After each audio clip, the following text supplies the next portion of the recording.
This is the most wanted man in the world. He's been charged with espionage, hunted by the government since 2013, and now he's been given Russian citizenship by Putin himself. This is the US government's public enemy number one.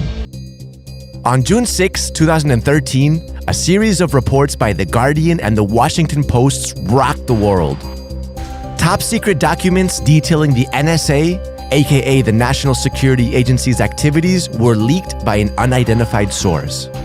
And Americans found out the US government was spying on them.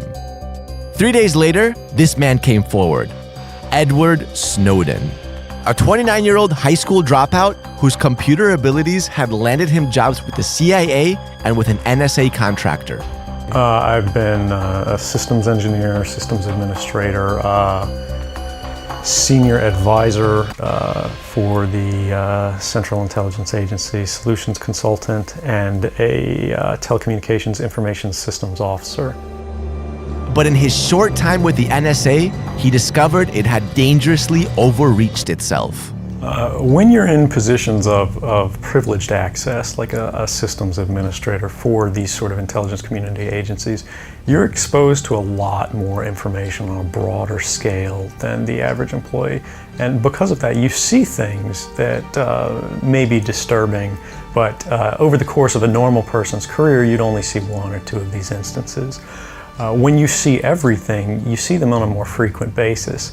And you recognize that some of these things are actually abuses. And when you talk to people about them, in a place like this where this is the normal state of business, people tend not to take them very seriously and move on from them. But over time, that awareness of wrongdoing sort of builds up and you feel compelled to talk about it.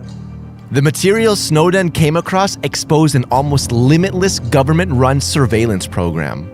Since then, he is wanted for one of the most significant national security leaks in US history. But what exactly was in those documents? For starters, it revealed the NSA had a secret program called PRISM, a system that gave the government a backdoor to access private user data from companies like Google, Apple, and Facebook. It also had a secret court order that allowed it to collect telephone records from millions of Verizon customers. This included not only criminals, but law-abiding citizens as well. Then, there was an 18-page presidential memo showing Obama ordering intelligence officials to come up with a list of overseas targets for cyber attacks.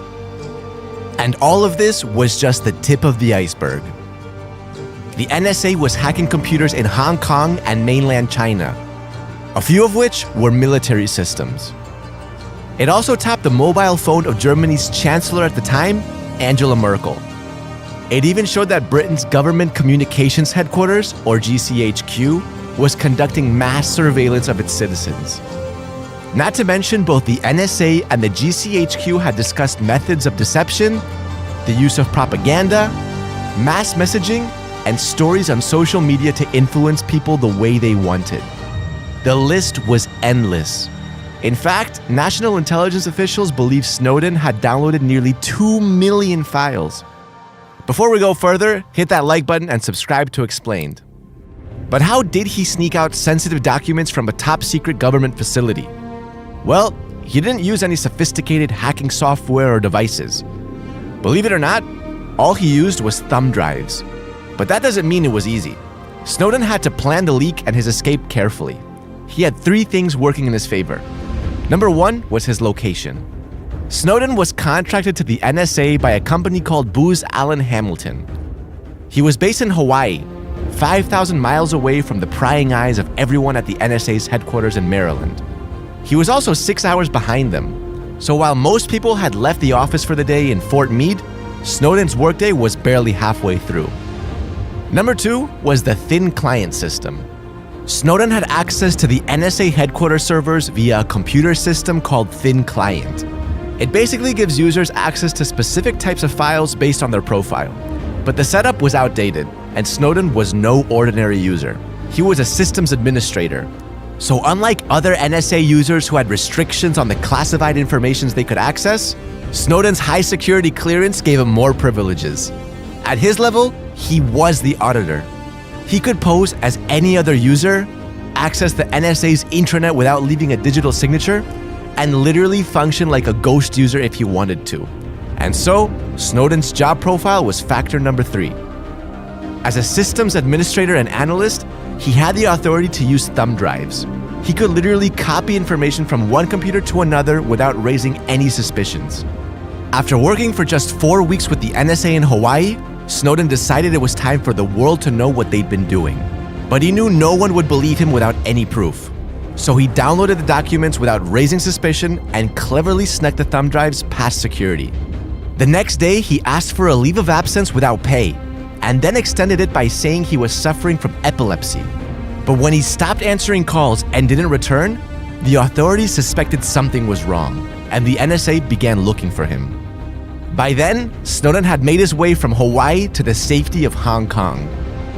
He met 2 trusted journalists, Glenn Greenwald and Laura Poitras, and gave them the story that would change the way people looked at the government forever. Snowden's leak sparked debates about the NSA's secret powers all over the world. I called for a thorough review of our surveillance operations.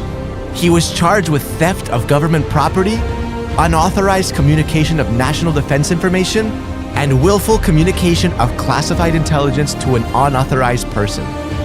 And despite the US's efforts to extradite him from Hong Kong, Snowden managed to get on a plane to Russia.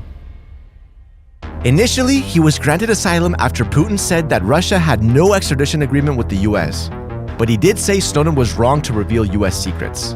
Что касается возможной выдачи куда бы то ни было, то мы можем выдавать каких-то граждан иностранных государств только в государства, с которыми у нас есть соответствующие международные соглашения о выдаче преступников. С Соединенными Штатами у нас такого соглашения нет на территории. Snowden tried to seek asylum in other countries too, with no success. I applied for asylum in 21 different countries, all throughout Western Europe and other parts of the world. And all of them tried to avoid giving an answer because they didn't want to say one way or another, or alienate the United States government by taking a public side against them. He was also willing to come back to the US under the right circumstances. I've made it clear that I'm always willing to return home. I would return home tomorrow as long as the government was prepared to be reasonable and protect the interests of our rights in society. How would you describe the government's reasonableness in this case? What would you be looking to from them for you to return? Well, so far they've said they won't torture me, which is a start, I think. But we haven't gotten much further than that. But it's something you're actively, or you and your lawyers are actively discussing with the government, I assume. We're still waiting for them to call us back. Eventually, he was granted permanent residency in Russia in 2020. And in September 2022, Putin gave him Russian citizenship. Right before we were coming on the air, Edward Snowden, we found out, is now a Russian citizen. President Vladimir Putin signing a decree. Over the years, Snowden has done several interviews to explain how our phones spy on us and how they can be tapped. Nosy Smurf. What's Nosy Smurf? Nosy Smurf is the hot micing tool. So for example, if it's in your pocket, they can turn the microphone on and listen to everything that's going on around you. Some people look at Snowden as a traitor, but millions believe he's a hero for risking his life and exposing the US, UK, and its allies' unwarranted mass surveillance schemes. What's your take on Snowden's leaked documents?